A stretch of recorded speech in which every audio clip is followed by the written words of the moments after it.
예, 뭐 저한테는 꽤 옵니다.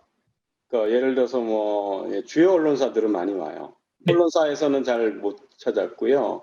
뭐 SBS, 뭐 KBS, 뭐 중앙일보, 뭐 이런 한국일보, 제 주변에 이제 좀 나름 제가 좀 아는 기자님들도 있고, 항상 문제가 뭐냐면요. 과학부 기자들은 이런 문제를 일으키지 않습니다. 잘 알고 있거든요. 이슈가 안 된다는 것도 알고 있는데 항상 사회부 기자들이 항상 문제를 일으키고요. 네. 그런 분들은 또 계속 이거에 대한 전문가도 아니고 다른 거 쓰다가 뭐 이거 쓰고 또 턴 바뀌고 딴 사람으로 바뀌기 때문에 이 교육도 잘 안 돼요. 그렇기 때문에 이슈가 터지면 그 사람들은 신속한 이슈화가 중요하거든요. 이걸 가지고. 네. 그러니까 안전하다고 얘기를 해버리면 되게 실망을 해요.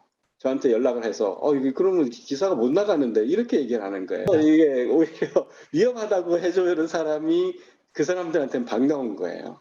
있습니다. 이번에 뭐 환경 후쿠시마 사고 뭐 이거와 관련해서도 제가 뭐죠? KBS에 아까 특집을 했거든요.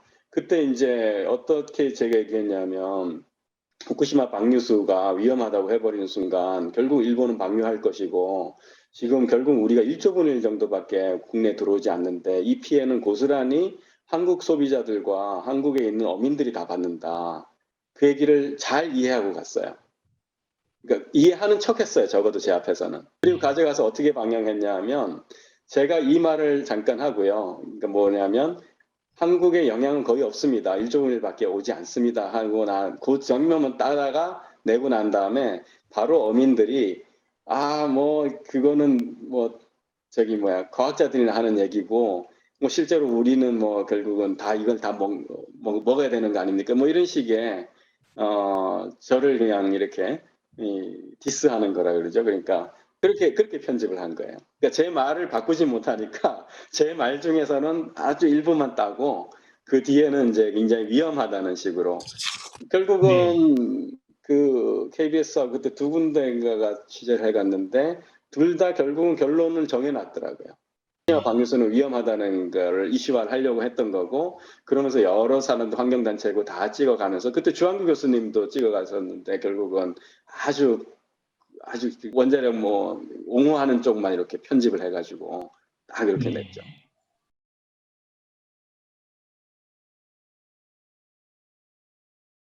뭐 저런 연구도 있긴 합니다. 치매 같은 거를 진행을 막기 위해서 방사선을 오히려 이제 뇌에다가 쪼여서 여러 가지 이제 과다한 이제 면역이나 이런 것들을 좀 줄여주고 뭐 이런 것들을 하는 연구들도 있습니다. 그래서 뭐 당연히 이제 뭐 저방사선 영역에는 여러 연구들이 이제 진행은 되고 있고요. 그러니까 아직까지는 그러니까 결과가 없는 건 아니고요. 뭐 세포 단위에서 했을 때는 또 뭐 위험하다는 결과들도 있고 뭐 이런 여러 가지 이제 섞여 있습니다. 데이터들이.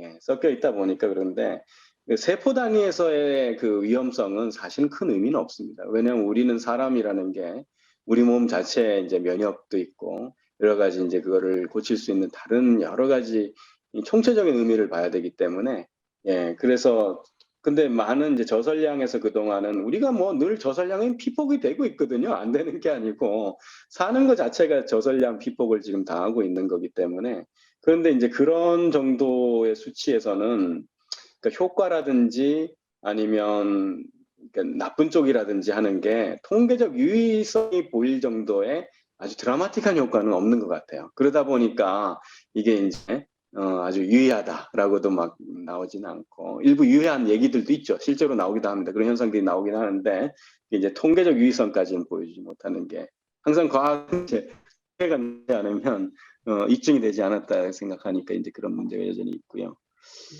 그건 앞으로도 쉽지는 않을 것 같아요. 왜냐하면 아주 드라마틱하지 않습니다, 효과가. 이게 이제 저희가 방사선 암 치료할 때 요드를 먹는 경우가 있습니다. 저희가 이제 특히 소아라든지 이럴 경우에 핵의학에서 요드 MIBG라는 걸 주고요. 그러면 이제 굉장히 희귀한 병인데요. 신경화세포종이라든지 아니면 그 수질에서 발생하는 이제 갈색세포종이나 이런 암인데요. 이때는 왜냐하면 갑상선으로도 요드가 갈 수 있기 때문에 사전에 이제 루골 솔루션이라고 그냥 요드화정 같은 거를 이제 액체 형태로 된 게 있는데 그걸 먹입니다. 근데 그 양이 어느 정도 되냐면 70억 베크렐씩 주거든요. 뭐 어떤 때 100억 베크렐 주고요. 한 사람당. 그럼 한 번 치료에 100억 베크렐이 얼마냐 하면 여기 보시게 되면 원전에서 쏟아져 나오는 게 600억 베크렐인가 뭐 그때 그랬을 텐데 여기 보니까요. 예, 그렇네. 도쿄 전력 하루 방출량이 600억 베크렐. 그래가지고 뭐 엄청난 것처럼 사람들은 생각하지만 저희 병원에서는 한 10명 정도 치료분 이렇게 생각하시면 됩니다. 그러니까 저희 병원이 한 일주일에 쓰고 있는 양, 저희 병원에 들어오는 양이 한 600억 베크렐 정도 되는 양이죠. 저희가 그러니까 매주 쓰는 양 정도 되고요. 그걸 중에 막 60억 베크렐씩 사람한테 주죠. 먹이고. 그럴 때 이제 요도와 나트륨을 줍니다.